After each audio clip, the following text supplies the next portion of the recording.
السلام علیکم ورحمۃ اللہ وبرکاتہ. امید کرتی ہوں سب خیریت سے ہوں گے. اچھا، ہم لوگ تفسیر پڑھ رہے تھے نا، ایاک نعبد و ایاک نستعین کی. ٹھیک ہے، اس میں مجھے تھوڑی تسلی ہو نہیں رہی تھی. مجھے لگا تھوڑا اور اس کو ایکسپلور کرتے ہیں. تو کس نے بھیجا تھا مجھے نا؟ واٹس ایپ پہ نعمان علی خان کی تفسیر بھیجی تھی کسی نے نا. کیونکہ میں ڈھونڈ رہی تھی، مجھے اردو میں وہ مل نہیں رہی تھی ایکوریٹلی جو میں چاہ رہی تھی نا. تو وہ مل گئی مجھے نا، اس کی تفسیر. تو میں نے اس کا ٹائم نوٹ کر لیا کہ کہاں سے کہاں تک پلے کرنی ہے. تو وہ میں آپ لوگوں کے سامنے پلے کر رہی ہوں. صحیح ہے. پہلی والی کلپ ایاک نعبدو پہ ہے، دوسری والی ایاک نستعین پہ. اس کو سنتے ہیں، اور سننے کے ساتھ ساتھ نا پلیز ایگزامپل ذہن میں لاتے رہے جو بھی ہے نا، کیونکہ ایگزامپلز ہمیں نا بہت ساری چاہیے اپنی ڈیلی لائف سے. ٹھیک ہے. تو وہ دیکھیے کوئی آئے تو ذہن میں رکھیے گا. پھر کلپ کے بعد ہم لوگ نا انشاءاللہ ڈسکس کر لیں گے. تقریباً ہاف این آور کی ہوگی clip, half an hour 40 minutes میرے خیال سے. میں شیئر کرتی ہوں.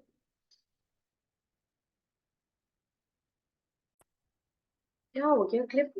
مطلب وہ لنک تو آ گیا نا خود پہ، پھر کیوں نہیں جوائن کیا پتا چلیے. ایک منٹ رک جاتے ہیں، میں دوبارہ سے کمنٹ کرتی ہوں.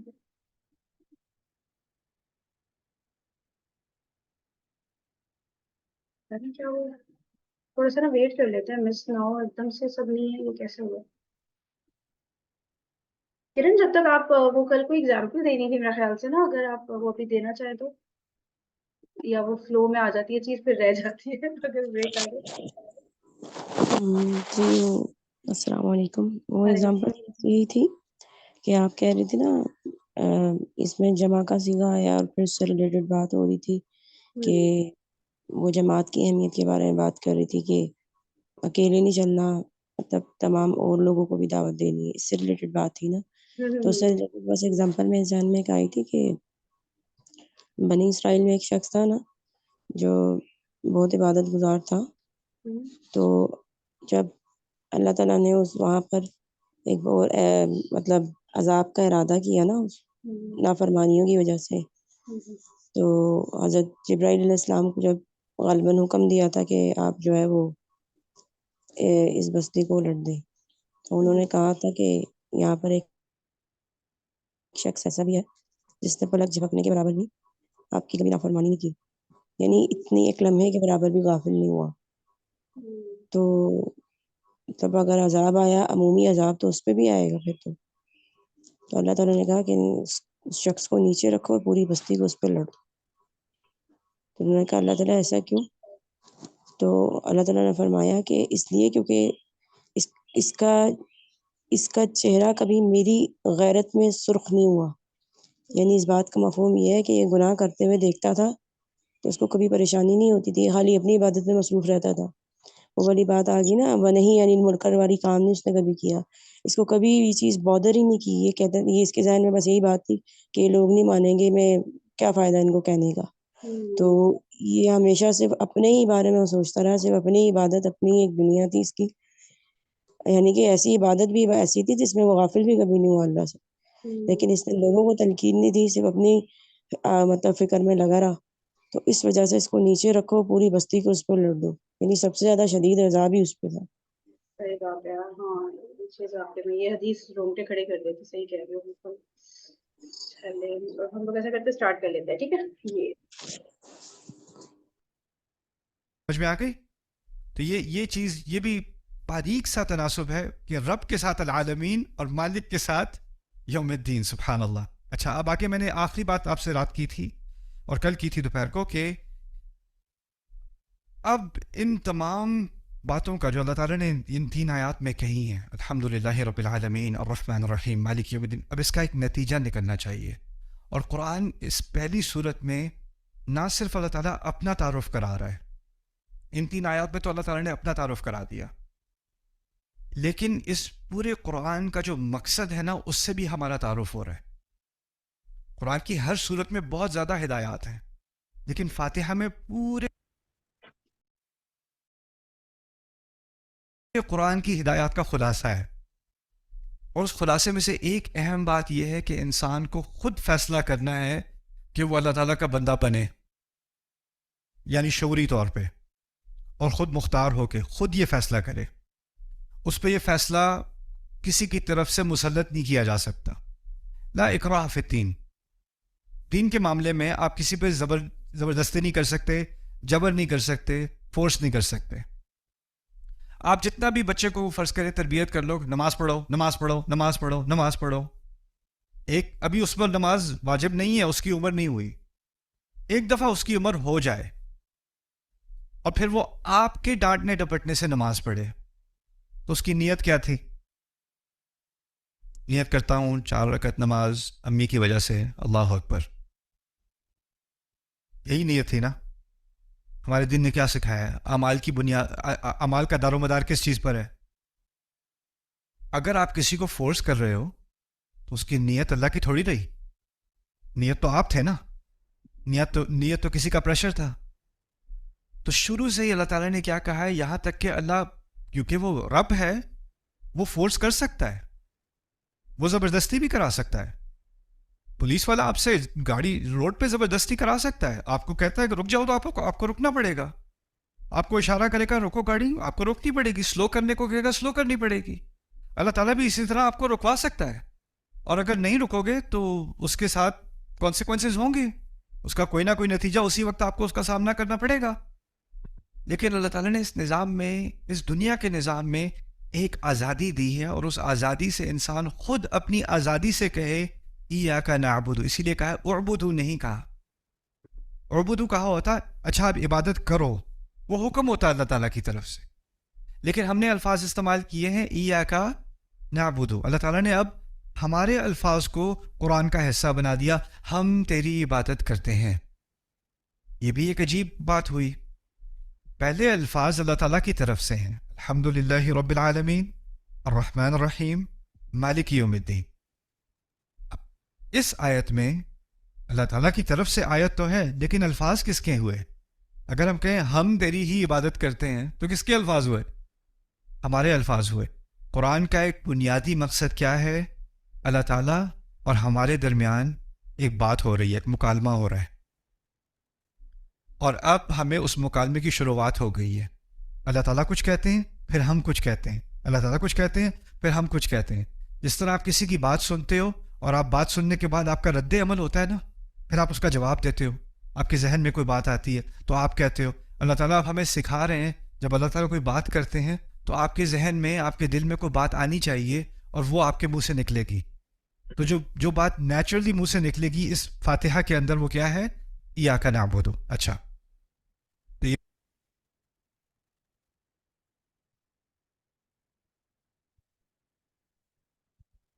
پھر صحرا میں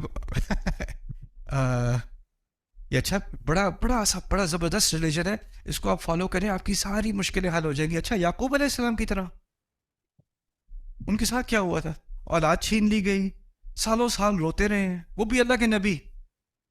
تو آپ کوئی پروڈکٹ کوئی چیز بیچ رہے ہوتے ہو نا، تو آپ بینیفٹس دیتے ہو، یہ آپ یہ لیں تو آپ کا یہ فائدہ ہوگا. اسلام کی اگر آپ سیل کر رہے ہو، کسی کو آپ کنونس کرنا چاہ رہے ہو کہ بھی آپ اسلام میں آ جائیں، کیوں آؤں، کیا ملے گا مجھے اسلام میں آنے سے؟ اور آپ کو زندگی جو ہے ایسی زبردست ہو جائے گی، آپ سکون آئے گا ساری زندگی میں. اچھا کتاب دکھاؤ، اپنی کتاب کھول کے دیکھے گا جن لوگوں نے اسلام کو فالو کیا ان کی زندگی آسان ہے مشکل ہے؟ مشکل، اور پھر اور مشکل، اور پھر اور مشکل، اور پھر اور مشکل. یہ کیسی سیل ہے؟ اور صحابہ کے بارے میں سوچ لو، جس صحابی نے اسلام قبول کیا ہے اس کی زندگی اسلام سے قبول کرنے سے پہلے اس کی فیملی ہے، اس کی اچھی بھلی زندگی ہے، آرام سے زندگی گزر رہی، دوست ہیں، احباب ہیں، سوسائٹی ہے. جیسے ہی وہ مسلمان ہوتا ہے کیا ہوتا ہے؟ اس کی فیملی اس کی دشمن، اس کے دوست اس کو چھوڑ گئے، بزنس والے اس کے ساتھ بزنس نہیں کر رہے، بات اس سے کوئی نہیں کر رہا، اسے پاگل کہا جا رہا ہے، اس کو گالیاں دی جا رہی ہیں، اس کو سڑکوں میں مارا جا رہا ہے، اس پہ تھوکا جا رہا ہے، صرف ایک فیصلے کی وجہ سے، اسلام قبول کرنے کی وجہ سے. یعنی یہ ایک فیصلہ زندگی کو آسان نہیں بنا رہا. لگتا ہے قرآن کی روح سے کہ جب کوئی یہ فیصلہ واقعی دل سے کر لیتا ہے نا تو اس کی زندگی آسان نہیں ہوتی، اس کی زندگی بہت ہی زیادہ مشکل ہو جاتی ہے. تو یہ نتیجہ ہلکے دل والے لوگوں کے لیے نہیں ہے. اگر واقعی یہ بات سمجھ میں آ گئی ہے الحمدللہ رب العالمین الرحمن الرحیم مالک یوم الدین، تو سوچ سمجھ کے یہ فیصلہ کرنا پڑے گا ایاک نعبد. اور کیونکہ یہ فیصلہ بہت مشکل ہے اور اس کے ساتھ بہت ساری مشکلات کا سامنا کرنا پڑتا ہے، تو پھر جو جہاں جہاں سے انسان کو سپورٹ ملتی تھی نا دنیا میں زندگی میں، ہو سکتا ہے وہ سارے راستے بند ہو جائیں. اسی لیے اب کہیں سے سپورٹ نہیں آئے گی، تو جس کی وجہ سے یہ فیصلہ کیا ہے اسی سے سپورٹ لینی پڑے گی. تو اب سمجھ میں آیا کہ اس کے ساتھ کیا بات جوڑی ہوئی ہے. ایاک نعبد و ایاک نستعین، یہ دونوں چیزیں آپس کے ساتھ اسی لیے جڑی ہوئی ہیں کیونکہ یہ فیصلہ آسان نہیں ہے. یہ کہنا آسان ہے، یہ فیصلہ آسان نہیں ہے. اب ہم نماز پڑھتے ہیں، نماز میں ہم ہر نماز میں اسی دعوے کی طرف واپس آتے ہیں جو اسلام کی بنیاد ہے. ایک طرح سے جو کسی کے مسلمان ہونے کا جو سفر ہے نا، اس سفر کا خلاصہ ہم ہر فاتحہ میں ہر رکعت میں پڑھتے ہیں. کہاں سے بات شروع ہوئی تھی، کس نتیجے پر ہم پہنچے، کس لیے ہم مسلمان ہوئے. ایاک نعبد، اور مسلمان ہوئے اور یہ عبادت ہم نے قبول کی. یہ عبادت جب ہم نے خود ہی اپنے طور پر آ کر قبول کی تو پھر ہمیں اس بات کا بھی اعتراف کرنا پڑا کہ یہ ہمارے بس کی بات نہیں ہے، اس میں بہت ساری مشکلات ہوتی ہیں اور اس میں بس اللہ تعالیٰ آپ ہی ہماری مدد کر سکتے ہیں. وہ ایاک نستعین. ٹھیک ہے، تو یہ بات، اب اس کے بارے میں بھی کچھ چیزیں ہم آبزرو کرتے ہیں. ایک طرف اللہ نے رب کا لفظ استعمال کیا تھا، اور میں نے کہا تھا رب ایسا لفظ ہے جس میں رشتہ ہوتا ہے. تو ایک طرف رب، دوسری طرف عبد، دوسری طرف عبد. اب عبد کے لیے یہاں پر ہم نے دیکھا کہ فعل کا استعمال ہوا ہے. پہلے بھی فعل اور اسم کے بارے میں بات ہوئی تھی، تھوڑی سی دہرا لیتا ہوں تاکہ آپ کا ذہن فریش ہو جائے. فعل میں ہوتا ہے ماضی، حال اور مستقبل، اور اسم میں کیا ہوتا ہے؟ ہمیشگی، دوام، ہمیشہ کے لیے. اللہ تعالیٰ نے اپنے لیے رب کا لفظ استعمال کیا، اسم، لیکن ہمارے لیے ہم نے عبد کا لفظ استعمال نہیں کیا، اسم. ہم نے کیا استعمال کیا؟ فعل. فعل میں کیا ہوتا ہے؟ یا ماضی، یا حال، یا مستقبل. اور فعل ایسی چیز ہے جب آپ کر رہے ہوتے ہو تو ہوتی ہے، جب نہیں کر رہے ہوتے تو نہیں ہوتی. جیسے کھا رہا ہوں، کھا رہا ہوں کا مطلب ہے جب کھا رہا ہوں تو ہو رہا ہے، جب نہیں کھا رہا تو نہیں ہو رہا. لیکن اگر میں کہوں یہ کھاتا پیتا ہے، اب میں نے اسم استعمال کیا نا، اب وہ سو بھی رہا ہے تو کھاتا پیتا ہے. سمجھ رہے ہیں بات؟ ہم نے جب اپنے لیے فعل استعمال کیا تو ہم نے ایک بات کا ہم نے اعتراف کیا یہاں پر، اور وہ کیا ہے کہ ہماری عبادت میں اونچ نیچ ہوتی ہے، کبھی زیادہ کبھی کم، کبھی بالکل نہ ہونے کے برابر، کبھی بہت زیادہ. جیسے فعل میں بھی اونچ نیچ ہوتی ہے، اور فعل میں ہمیشگی نہیں ہوتی. ہمارے لیے ہم سے ہمیشہ کی عبادت ممکن نہیں ہے. آپ سو رہے ہو تو عبادت نہیں کر رہے، آپ کام کر رہے ہو تو اللہ تعالیٰ نے اپنی رحمت سے کہہ دیا حلال کما رہے ہو تو کام بھی کر رہے ہو تو عبادت ہے. اپنی فیملی کے لیے آپ گروسریز کرنے، دودھ اور بریڈ وغیرہ لینے جا رہے ہو، حلال روزی سے اپنی فیملی کے لیے لینے جا رہے ہو تو وہ بھی عبادت ہے. لیکن اس وقت آپ شعوری طور پہ عبادت نہیں کر رہے، وہ تو آپ صرف دودھ لینے جا رہے تھے، بریڈ لینے جا رہے تھے، روٹی خریدنے جا رہے تھے، رائٹ؟ تو یہاں پر ایاک نعبد میں اللہ تعالیٰ نے ہمارے اوپر بہت رحم کیا ہے کہ ہم نے یہ دعویٰ نہیں کیا کہ ہم ہمیشہ ہر لمحے آپ کی عبادت میں ہوتے ہیں. یہ دعویٰ بہت بڑا ہو جاتا، اس پہ ہم میں سے کوئی پورا نہیں اتر سکتا تھا. لیکن ہم آپ کی عبادت کرتے ہیں، ہم آپ کی عبادت قبول کرتے ہیں اور کرتے ہیں. اس میں تھوڑی روم آ گئی، کرتے بھی ہیں اور کبھی کچھ ڈھیلے بھی پڑ جاتے ہیں، پھر کرتے بھی ہیں، پھر کبھی کوتاہی بھی ہوتی ہے، پھر کرتے بھی ہیں. اور اس جو وسعت ہے اس کے اندر، یہ بھی اللہ تعالیٰ کی طرف سے ایک بہت بڑی رحمت ہے. تو یہ ہے ایاک نعبد میں فعل کا استعمال. اوکے، ہاں، اگر تم عبادت کرو کہا جاتا، وہ یہ بات تو میں نے پہلے کہہ دی تھی، اگر کہا جاتا کرو عبادت تو یہ ہمارا فیصلہ نہ ہوتا، اللہ تعالیٰ کی طرف سے حکم ہوتا. اور یہاں بات حکم کی نہیں ہو رہی، یہاں بات ہو رہی ہے آپ کی اپنی کمٹمنٹ کی.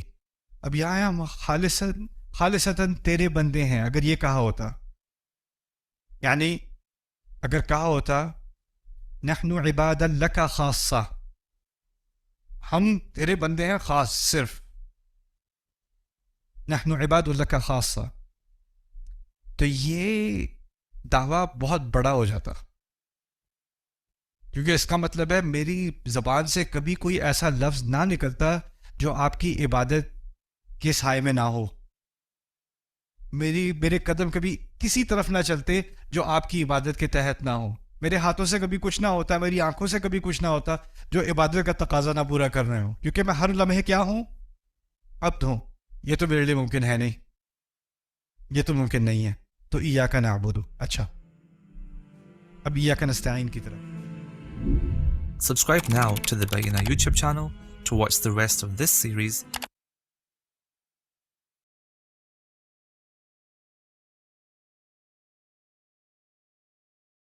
Last time on Akhri Mujza. نحن عباد لک خاصہ. تو یہ دعویٰ بہت بڑا ہو جاتا کیونکہ اس کا مطلب ہے میری زبان سے کبھی کوئی ایسا لفظ نہ نکلتا جو آپ کی عبادت کے سائے میں نہ ہو. میرے قدم کبھی کسی طرف نہ چلتے جو آپ کی عبادت کے تحت نہ ہو. میرے ہاتھوں سے کبھی کچھ نہ ہوتا, میری آنکھوں سے کبھی کچھ نہ ہوتا جو عبادت کا تقاضا نہ پورا کر رہے ہوں, کیونکہ میں ہر لمحے کیا ہوں, عبد ہوں. یہ تو میرے لیے ممکن ہے نہیں.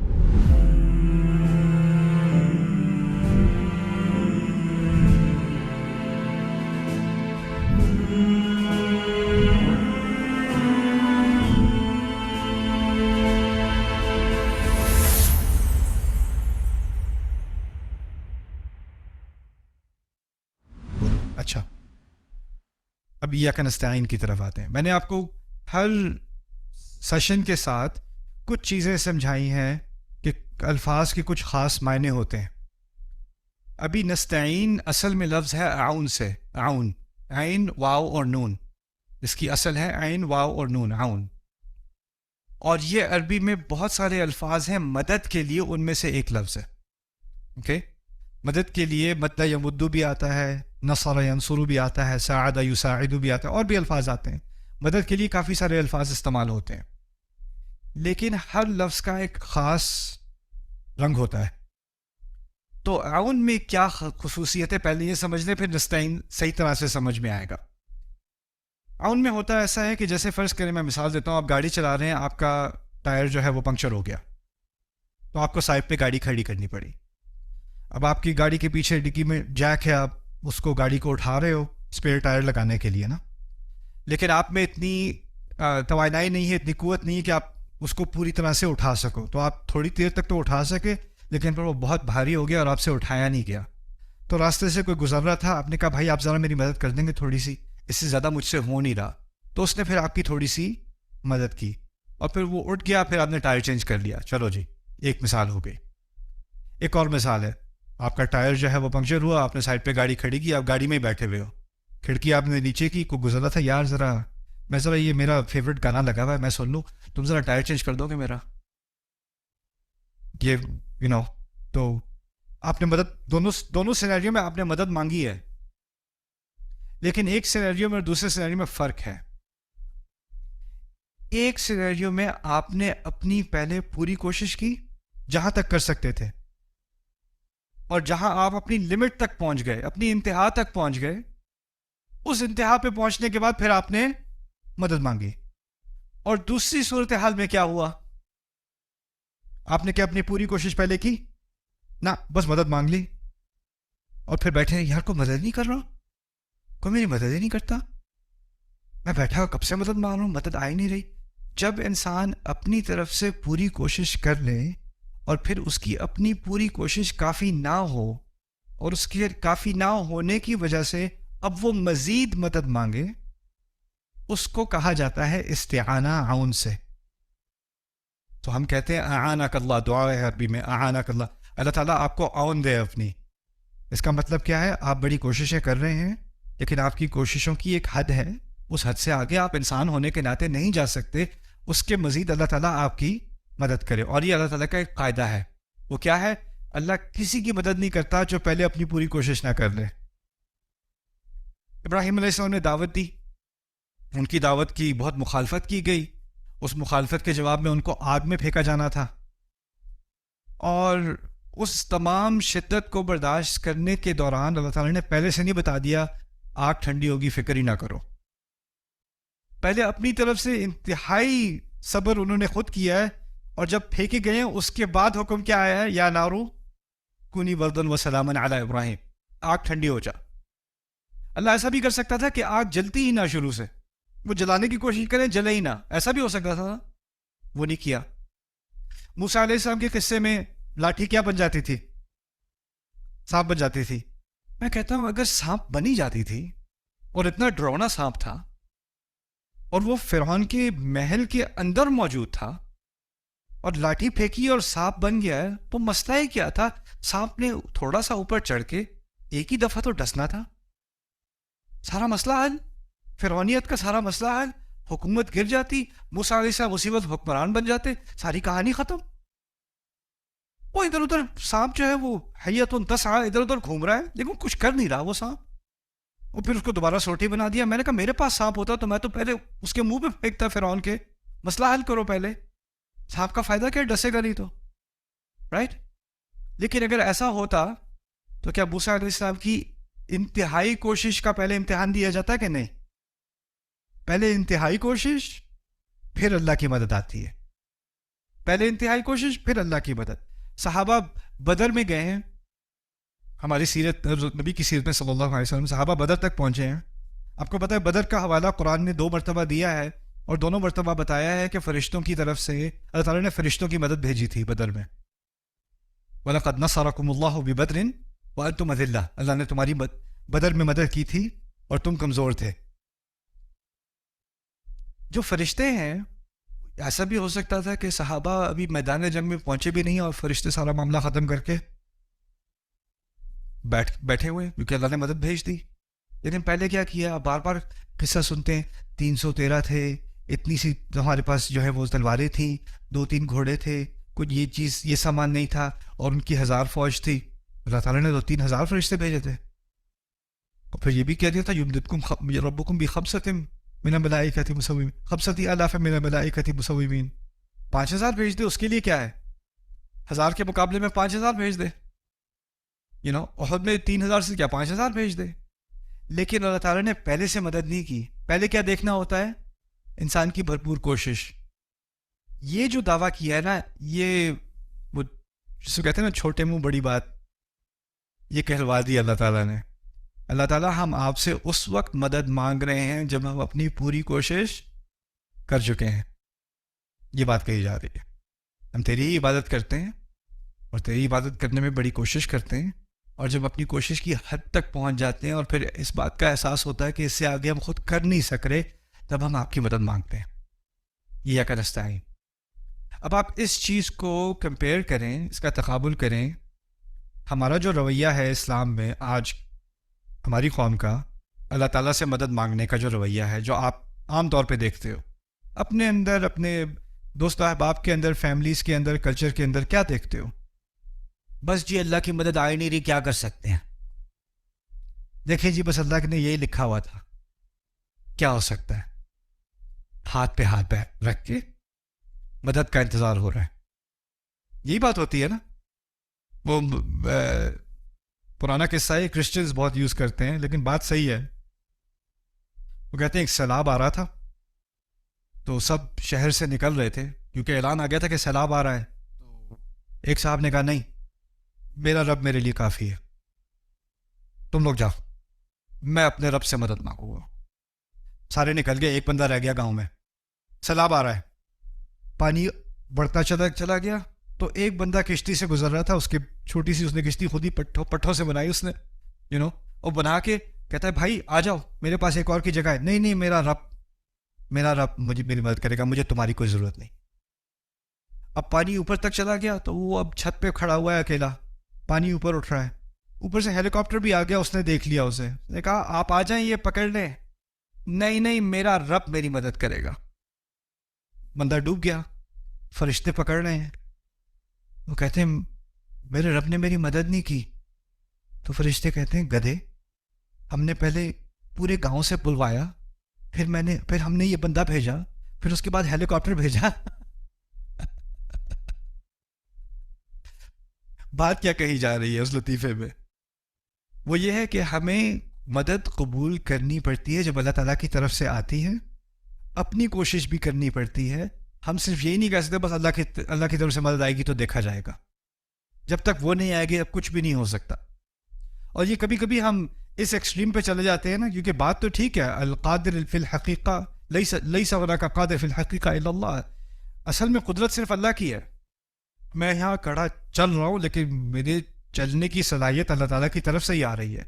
تو آپ بڑھ چڑھ کے اگر آپ خطبہ دے دیں کہ ہمارے ہاتھ میں تو کچھ بھی نہیں ہے، اللہ تعالیٰ کا کن جب تک نہ ہو کچھ بھی نہیں ہو سکتا، اب یہ کچھ بھی نہیں ہو سکتا، کچھ بھی نہیں ہو سکتا، آپ بار بار کہتے رہو تو انسان کے دماغ میں کیا بات آ جائے گی، واقعی کچھ نہیں ہو سکتا، میں بھی کچھ نہیں کر سکتا، میری صورتحال بالکل نہیں بدل سکتی، بس اللہ ہی کرے گا، اب اللہ کی مدد مانگی جا سکتی ہے۔ اور یہ میں بات خاص اس لیے دہرا رہا ہوں کہ جب میں پہلی دفعہ پاکستان آیا تھا اس ٹور میں کچھ مہینے پہلے، تو سب سے عام سوال مجھے یہ ملا تھا، اللہ تعالیٰ میری دعائیں کیوں نہیں قبول کر رہے؟ اللہ تعالیٰ سے میں نے بہت مدد مانگی ہے، مدد آ نہیں رہی۔ میں نے آپ نے کیا کیا ہے؟ دعا۔ اور کیا کیا ہے؟ اور زیادہ دعا، روزے بھی رکھے ہیں میں نے۔ آپ نے خود کچھ کرنا نہیں ہے، بس مدد مانگنی ہے۔ اور یہ کس چیز کی مخالفت ہے؟ ایاک نستعین کی، ایاک نستعین کی۔ اچھا آؤ، اگر اس کی ترتیب بدل دی جاتی، ایاک نستعین ہوا ایاک نعبد، تو کیا فرق پڑنا تھا؟ تھوڑا سوچتے ہیں اس بارے میں۔ اصل میں پہلی بات تو یہ ہے کہ ہماری اس زندگی کا بنیادی مقصد اور جو اصل نتیجہ تھا پہلی 3 آیات کا، وہ مدد مانگنا نہیں تھا۔ اس کا نتیجہ پہلا کیا تھا؟ مجھے اس رشتے کی جو مطالبے ہیں نا وہ پورے کرنے ہیں۔ تو اس رشتے کی بنیاد کیا ہے؟ استعانہ نہیں ہے، مدد مانگنا نہیں ہے، اس رشتے کی بنیاد کیا ہے؟ عبادت۔ اور یہی ایک بنیادی فرق ہے ہمارے مذہب میں اور باقی تمام مذاہب میں، یہ بات بھی سمجھ لینا۔ باقی تمام مذاہب میں اصل بنیاد ہے خدا میری مدد کرے گا، یہ سارے خدا میری مدد کریں گے، یہ کسی نہ کسی طرح ہماری کسی نہ کسی معاملے میں، پیسے کے معاملے میں، فیملی کے معاملے میں، جنگ کے معاملے میں، یہ ہماری مدد کریں گے، ہم یہ فلانے چڑھاوے چڑھائیں گے، ہماری مدد ہوگی، ہم یہ باتیں کریں گے، یہ پوجا کریں گے، ہماری مدد ہوگی۔ مدد مدد مدد مدد اور مدد۔ اصل مقصد مذہب کا، باقی تمام مذاہب کا کیا ہے؟ کہ کہیں نہ کہیں سے آسمانی مدد آئے گی، یہ اصل مقصد ہے۔ کیوں دعا کر رہے ہیں، کیوں پوجا کر رہے ہیں، کیوں جو ہے چرچ جا رہے ہیں؟ مدد کے لیے۔ اور میں اس بات کو گہرائی میں سمجھنا چاہ رہا تھا کہ یہ واقعی ایسا ہے کہ نہیں، کیونکہ اسلام ان باقی مذاہب سے مختلف ہے۔ اسلام نے پہلی چیز مدد مانگنے کو نہیں رکھا، اسلام نے پہلی چیز کیا رکھی ہے؟ عبادت۔ ایاک نعبد تو پہلے ہے، اور یہ کوئی چھوٹا فرق نہیں، یہ بہت عظیم فرق ہے۔ اس فرق کو اگر آپ غور کرو نا، اس فرق پہ آپ کو پتہ چلے گا کہ اسلام کسی اور مذہب کی طرح نہیں، کسی اور مذہب کی طرح نہیں۔ کیوں؟ میں گیا تھا، کیونکہ میں ٹیکسس میں رہتا ہوں، میں نیو یارک سے ٹیکسس موو ہوا۔ ٹیکسس میں ایک صاحب ہیں جول اولسٹین۔ جول اولسٹین بہت بڑے عیسائیت کے جو ہیں دائی ہیں۔ ان کے چرچ میں تقریباً ہر سنڈے کو 50,000 سے 1,00,000 لوگ اٹینڈ کرتے ہیں، ہر سنڈے کو۔ ہیوسٹن میں ہوتے ہیں، میں ڈیلس میں ہوتا ہوں، 3-3.5 گھنٹے کی ڈرائیو ہے وہاں سے۔ لیکن کوئی یہاں ابھی سے 6-7 سال پہلے کرسمس ایو پہ ان کا ایک کرسمس اسپیشل ہو رہا تھا ڈیلس میں۔ کرسمس اسپیشل جس طرح ہمارے یہاں عید کا خطبہ ہوتا ہے نا، ان کا کرسمس اسپیشل۔ اب وہ بندہ اتنا پاپولر کہ وہ کسی چرچ میں جا کے کر نہیں سکتا کیونکہ اتنے لوگ آنا چاہ رہے ہیں، تو اس نے بک کیا امریکن ایئر لائن اسٹیڈیم، جہاں پہ باسکٹ بال گیمز اور بڑے بڑے میچز وغیرہ ہوتے ہیں نا، اس نے وہ پورا اسٹیڈیم بک کیا ڈیلس کا۔ میں نے بھی ٹکٹ لیا، میں بھی گیا دیکھنے کیا ہوتا ہے، میں بھی دیکھوں کیا کرتے کیا ہیں یہ لوگ۔ اب میں وہاں گیا، 3 گھنٹے کا اس کا پروگرام تھا، اور اس نے اپنی ساس کو بھی بلایا ہوا تھا، انا للہ و انا الیہ راجعون۔ بیوی بھی اس کے ساتھ تھی، بھائی بھی اس کے ساتھ تھا، اور بڑے مزے کی باتیں کی انہوں نے۔ لیکن پوری بات کا تو وہ خلاصہ بھی آپ کو نہیں بتاؤں گا، ایک بات بتاؤں گا۔ وعدے کیا کر رہا تھا؟ اس سال تمہاری ساری خواہشیں جیزس پوری کر دے گا، کیا چاہیے تمہیں؟ وہ جو جس ڈیورس میں تم پھنسے ہوئے وہ کیس اس سال ختم ہو جائے گا، وہ جو تمہیں جاب نہیں مل رہی نا، جو پروموشن نہیں مل رہی، وہ اس سال تمہیں مل جائے گی۔ اور وہ ایک ایک چیز کو لسٹ کر کے نا، اس سال جیزس نے فیصلہ کیا ہے کہ تمہاری یہ خواہشیں پوری ہو جائیں گی۔ اور ہزاروں لوگ بیٹھے ہوئے، میں اوپر بلیچ سب سے چیپ ٹکٹ دیے تھے میرے، وہ اوپر کونے میں میرے ارد گرد جو سارے بیٹھے نا، وہ کہہ رہے ہیں یس سر، یپ یس۔ وہ کیا سیل کر رہا ہے ان لوگوں کو کہ تمہاری ساری دعائیں کیا ہوں گی؟ پوری ہو جائیں گی، ساری خواہشیں، ساری دعائیں قبول ہو جائیں گی۔ ایک دفعہ اس نے 3 گھنٹے میں ایک دفعہ اس بات کا ذکر نہیں کیا کہ ہماری زندگی کا مقصد کیا ہے؟ اس خدا کی، جس خدا کو ہم مانتے ہیں اس کی عبادت؟ نہ نہ نہ نہ نہ، وہ تو ٹھیک ہے، بس خدا سے مانگو مانگو اور مانگو، اور وہ دے گا اور وہ دے گا اور وہ دے گا۔ اب ٹھیک ہے، اللہ تعالیٰ سے مانگنا ہمارے دین میں، اللہ تعالیٰ سے دعا کرنا، اللہ تعالیٰ سے مطالبہ کرنا ہمارے دین کا حصہ ہے کہ نہیں؟ ہاں، لیکن وہ ایاک نستعین کے تحت ہے یا ایاک نعبد کے تحت ہے؟ ایاک نعبد کے تحت ہے، یعنی آپ پہلے اپنا کام کرو، اور ایاک نستعین میں بھی دو حصے ہیں، میں نے دو حصے سمجھائے تھے نا۔ پہلا حصہ کیا تھا؟ اپنی کوشش، اور پھر، اور یہ جو کوشش اور جو آپ مطالبہ کر رہے ہو وہ عبادت کے تحت ہے، یعنی میں اللہ تعالیٰ کی عبادت کرتے ہوئے اب میری زندگی کے مقصد اور اس کے جو گولز ہیں، جو میرے اہداف ہیں، جن چیزوں کے پیچھے میں بھاگ رہا ہوں، کیونکہ میں اللہ تعالیٰ کا عبد بننا چاہ رہا ہوں زیادہ سے زیادہ، اب ان گولز پہ بھی اثر پڑا۔ جن چیزوں کے پیچھے میں پہلے بھاگ رہا تھا، ایاک نعبد سے پہلے جن چیزوں کے پیچھے بھاگ رہا تھا، اب ان چیزوں کے پیچھے نہیں بھاگ رہا، کسی اور چیز کی طرف دوڑ رہا ہوں۔ اب اس چیز کی طرف دوڑ رہا ہوں تو مجھے مدد کی ضرورت ہے، اب میں اللہ تعالیٰ سے مدد مانگوں گا۔ تو میری دعاؤں کی اصل نیچر ہی بدل گئی پوری طرح سے۔ اور اب ہم اس موڑ پر آ گئے ہیں مسلمان، قرآن سے اتنے دور، کہ اب ہم نے اپنا اللہ تعالیٰ سے جو رشتہ بنایا ہوا ہے نا اس وقت اکثریت نے ہماری، اس میں، اور جو عیسائی نے جیزس کے ساتھ رشتہ بنایا ہوا ہے، جو ہندو نے اپنے مندر میں رشتہ بنایا ہوا ہے اپنے خداؤں سے، اس میں تقریباً کوئی فرق نہیں رہا، کیونکہ ہم بس اب ایک خواہشات کا مذہب ہے۔ اللہ تعالیٰ میری خواہش پوری نہیں کر رہا، میری مشکلیں آسان نہیں کر رہا، میں تو اتنی نمازیں پڑھ رہا ہوں، میں تو اتنی نمازیں پڑھ رہی ہوں، میں تو عمرہ بھی کیا تھا، میں تو فلانے روزے نفلی روزے بھی رکھے تھے، میں تو صدقہ بھی دیا تھا، پھر بھی کوئی بات نہیں مان رہا۔ اس سارے میں کیا ہے؟ اصل بنیاد کیا ہو گئی ہے؟ کسی نہ کسی طرح میری خواہشات پوری ہو جائیں۔ فاتحہ کا مقصد خواہشات نہیں ہے، فاتحہ کا مقصد انسان کی زندگی میں مقصد ڈالنا۔ ایک دفعہ مقصد آ جائے نا تو اب وہ مدد کس چیز میں مانگے گا؟ یا اللہ جس مقصد کے لیے مجھے بنایا ہے نا، اس مقصد کو پورا کرنے میں بھی مجھے آپ کی کیا چاہیے؟ مدد چاہیے۔ ایاک نعبد اصل میں مقصد ہے، اور ایاک نستعین اس مقصد کو پورا کرنے کے لیے ہم اللہ تعالیٰ سے مدد مانگ رہے ہیں۔ اس کی ایک اور مثال، آخری مثال آپ سمجھ لیں تاکہ یہ بات ذہن میں بیٹھ جائے۔ آپ سفر پہ جا رہے ہو، آپ فرض کرو آپ پنڈی سے آپ لاہور جا رہے ہو، ٹھیک ہے؟ آپ گاڑی پہ سفر پہ نکلے ہو، روڈ پہ نکلے ہو، رستے میں آپ کو گاڑی میں پیٹرول کم ہو گیا، آپ کو رکنا پڑے گا، ہے کہ نہیں؟ آپ رکو گے، مدد کے لیے رکو گے نا، گاڑی کو مدد کی ضرورت ہے۔ آپ کو بھوک لگی ہے، آپ کھانے کے لیے رکو گے، آپ کے جسم کو مدد کی ضرورت ہے نا؟ رکو گے ہمیشہ کے لیے، تھوڑی دیر کے لیے؟ تھوڑی دیر کے لیے۔ کیوں؟ کیونکہ وہ آپ کا مقصد نہیں ہے۔ آپ کا مقصد کیا تھا؟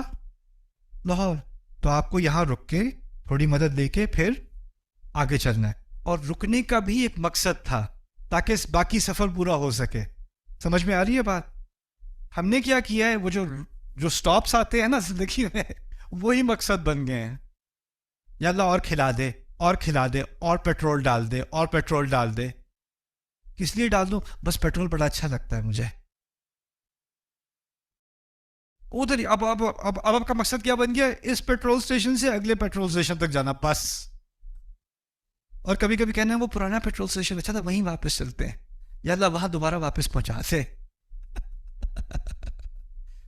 یہ مثال آپ سمجھ لیں کہ ہم ایک سفر پر ہیں، اور اس سفر پر ہم نے اللہ تعالیٰ سے مدد مانگی ہے، کیونکہ جب آپ لمبے سفر پہ جا رہے ہو تو آپ تھک جاتے ہو، تو پھر آپ کو مدد کی ضرورت ہوتی ہے۔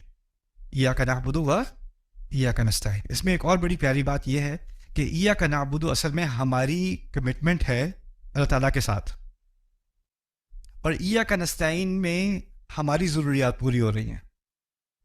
اللہ کا مطالبہ کس میں پورا ہو رہا ہے؟ ایاک نعبد۔ اور ہمارا مطالبہ کس میں پورا ہو رہا ہے؟ ایاک نستعین۔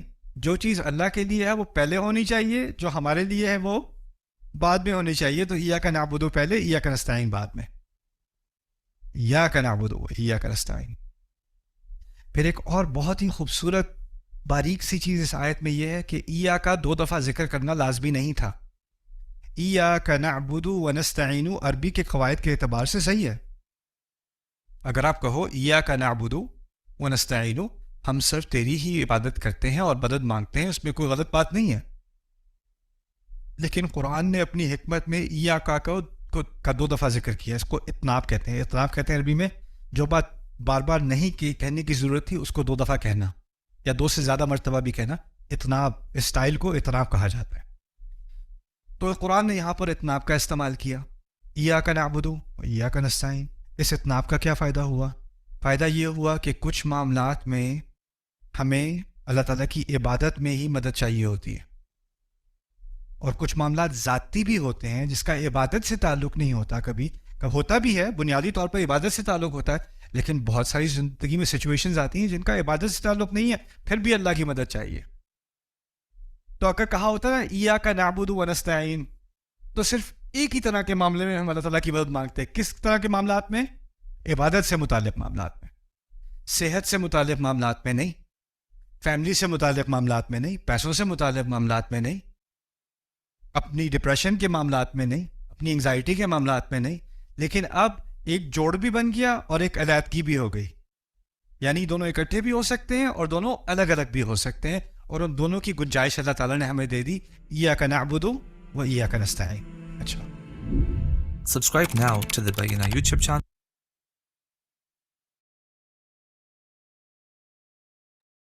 ہاں بھائی اب بتائیں. یہ اس طرح سے مجھے ہو رہا تھا، مجھے لگ رہا تھا جو ڈسکشن ہو رہا ہے نا اس میں کچھ چیزیں مسنگ ہیں، کافی حد تک کور ہو گئی، ابھی بھی فیل نہیں آ رہی کہ وہ شاید کہاں ادا ہوا ہے، لیکن چلیں کسی حد تک کچھ چیزیں سمجھ آئیں. کچھ آپ لوگ کے ذہن میں آ رہا ہے کوئی پوائنٹ اس میں جو ڈسکس کریں ہم؟ بہت اچھے سے سکھانے والی باتیں کرتے ہیں، بہت ہی زیادہ جی بہت اچھا لگ رہا ایک پوائنٹ اور اس میں لگ رہا تھا مجھے، میں بات کروں؟ جی منوج. فرین، ایک پوائنٹ اور یہ لگ رہا تھا جو انہوں نے تھوڑا سا اس کی ہینڈ دی، اس کو تھوڑا سا اور اگر ہم ڈسکرائب کریں. انہوں نے پوائنٹ یہ دیا نا کہ جو نا عبادت اور یہ جو عبادت ہے نا اللہ تعالیٰ کی، ہم اللہ تعالیٰ ہم آپ کی عبادت کرتے ہیں، آپ کی غلامی کرتے ہیں، تو یہ اور استعانت طلب کرتے ہیں. تو یہ استعانت اب جو اللہ کی یہ شروع کی 3 آیات ہے نا، جیسے جس میں اللہ نے تعارف دیا ہے رب کا، رحمان اور رحیم کا اور مالک یوم الدین کا.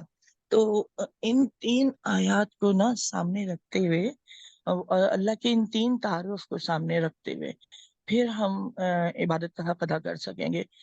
اور جو یعنی کوشش ہے نا، اپنے عمل کی بھرپور ہم کوشش کریں کسی بھی معاملے میں، اور وہ معاملہ جو ہے اس میں اس کے بعد ہم بے بس ہونے لگیں یا وہ معاملہ پورا نہ کر سکیں، ہم اس معاملے کا حق ادا نہ کر سکیں ہم، اور اللہ سے ہم مدد مانگے نا اس میں، جو آن کا انہوں نے مطلب بتایا. تو وہ جو حق ہے، وہ یا جو عبادت کا رخ ہے، وہ کیا ہوگا ہمارا؟ وہ یہ ہوگا ہر معاملے میں، زندگی کے ہر معاملے میں ہم یہ دیکھیں گے کہ ہم جو کر رہے ہیں وہ ہم حق ادا کر رہے ہیں اپنے رب کا. جو ہم کر رہے ہیں وہ ہم حق ادا کر رہے ہیں، یعنی اللہ کو ہم رب، رحمان، رحیم اور مالک یوم الدین، آخرت کا بھی عقیدہ آ گیا نا. تو عقیدہ توحید، عقیدہ آخرت، جو کام ہم کر رہے ہیں اس میں ہم اللہ کا حق ان دونوں عقائد کی پختگی کے ساتھ اور ادائیگی کے ساتھ کر رہے ہیں. یعنی اس میں ایک چیز یہ بھی آ گئی کہ جب ہم یہ دعا مانگتے ہیں تو لامحالہ ہم حق کے راستے پہ چلتے ہوئے ہی مانگیں گے، کوئی ناحق کرتے ہوئے نہیں مانگیں گے نا. تو یہ شعور ہمیں یہ چیز دے گا کہ اللہ تعالیٰ کو کی جو صفات ہیں، جو ذات ہیں اللہ تعالیٰ کی، وہ ہمارے ساتھ جو ریلیشن بنے گا، جو تعلق بنے گا نا ابدیت کا، اس میں ہم ایک تو حق کے راستے پہ چلیں گے، ناحق پہ نہیں چلیں گے، اور دوسرے نا اللہ تعالیٰ کو ان حیثیتوں میں ہمیشہ یاد رکھتے ہوئے اور پھر استعانت طلب کریں گے. تو اس میں پھر نا ایک مطلب یہ بڑا پیارا سا ریلیشن بن جائے گا. انہوں نے تذکرہ کیا تھا اس بات کا، لیکن بس ایک جملے میں کر کے وہ پھر رک گئے. اس کو نا اس پیٹرن پر ہم اپنے عام اس میں لے کر کے آئے سوچ میں، کہ پھر جو تم لوگ کل تذکرہ کر رہے تھے نا کہ ہم اور کس طرح اس کو اپنی عام زندگی میں نافذ کر سکتے ہیں. تو یہ اللہ کی صفات جو ہیں ان کو یاد رکھتے ہوئے اور ان کو ان کا امپلیمنٹ اپنی زندگی میں کرتے ہوئے پھر ہم کریں گے استعانت طلب. بالکل صحیح، بالکل ایبسولوٹلی صحیح کہہ رہی ہیں. اور کس کے ذہن میں کوئی بات، کوئی ایگزامپل اسپیشلی ریئل لائف